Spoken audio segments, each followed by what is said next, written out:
Welcome back. I love this episode, and I'm so glad you're here because we talk about protein. And the very first text I get from my private client is, I'm having trouble hitting my protein. What should I do?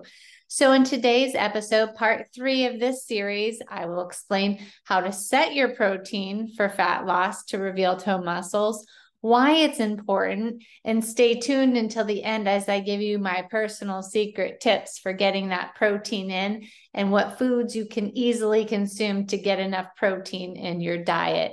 If you haven't listened to parts 1 and 2, I suggest you go back and listen to those. Episode 1 talks about why calorie deficit is king for weight loss.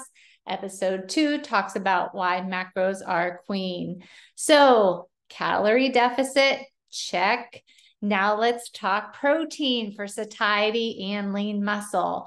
So lots of protein info overload out there, right? You get confused, but don't stress. I've got your back. After guiding tons of clients, here's your roadmap.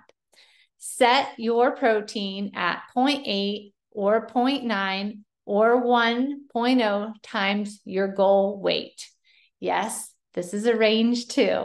So let's do an example. If you're gunning for 140 pounds, you may take 140 times 0.9.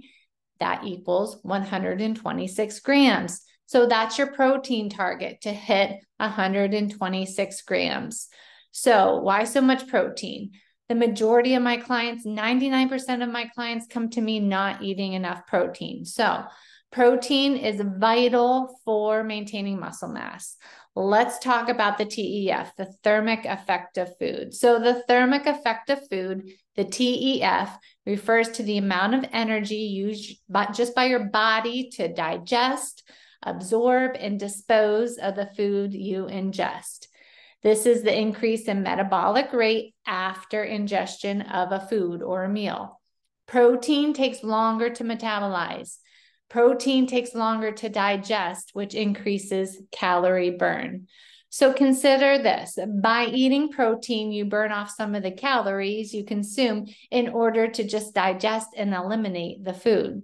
So put this into perspective, okay? Fats have a thermic effect of about 3%. So if you consume 100 fat calories, only 3 calories will be spent digesting the fat.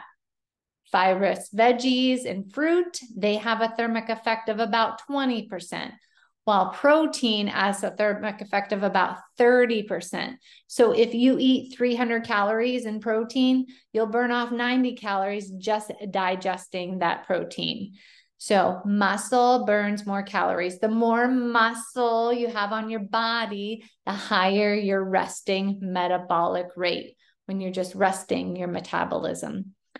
If you're not eating enough protein or you're not eating enough calories, you could be burning through your muscle mass, and you definitely don't want that.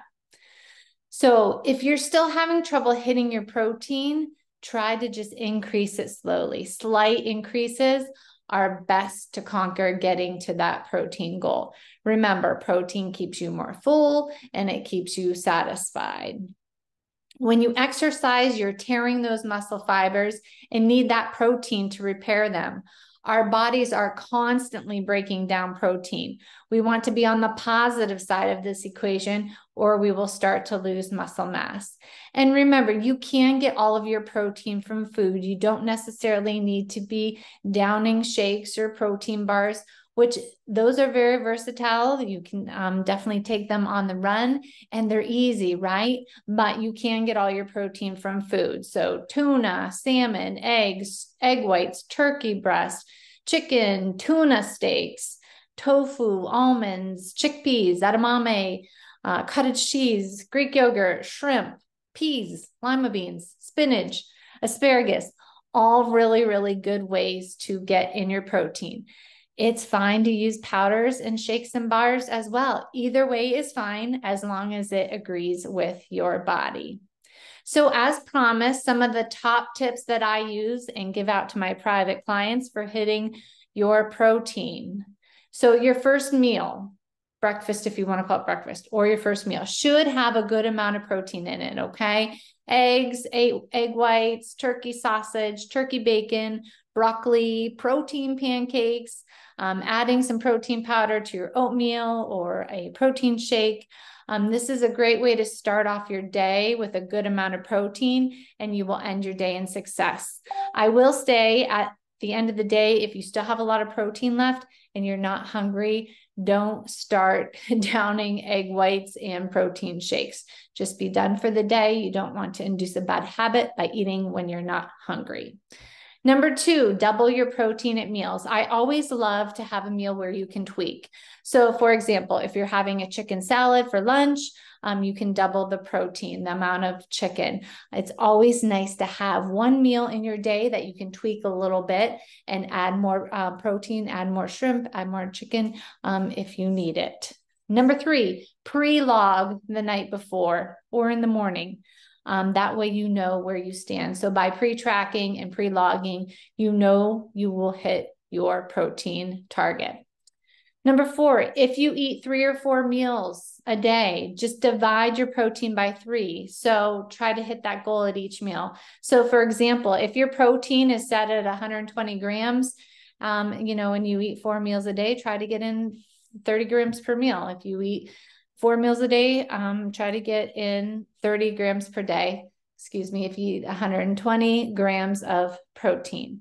So a very simple way to get in your protein. So let's just say your protein set at 140 grams, okay? Breakfast could look like a Fairlife protein shake, 2 eggs, and 2 slices of bacon. Lunch, 130 grams of grilled chicken or shrimp. Dinner, 130 grams of grilled pork tenderloin, and as a snack, Greek yogurt. And that's a very simple way to get in 140 grams of protein. You know that I like to keep it simple. KISS, K-I-S-S, love that acronym. Keep it stupid simple. No need to overcomplicate it. I could talk protein all day long. I do actually crave it, and my body and my brain thank me for it. But that is all for today and part 3 of this series. Click on the link in the notes for your DIY custom macro freak guide with the exact calculator that you need to lose weight, to reveal toned muscles without confusion and overwhelm. So stay tuned for next week, how to set your fat and carbs for fat loss to reveal toned muscles. You guys are always doing so much better than you think you are. I mean that. Until next time.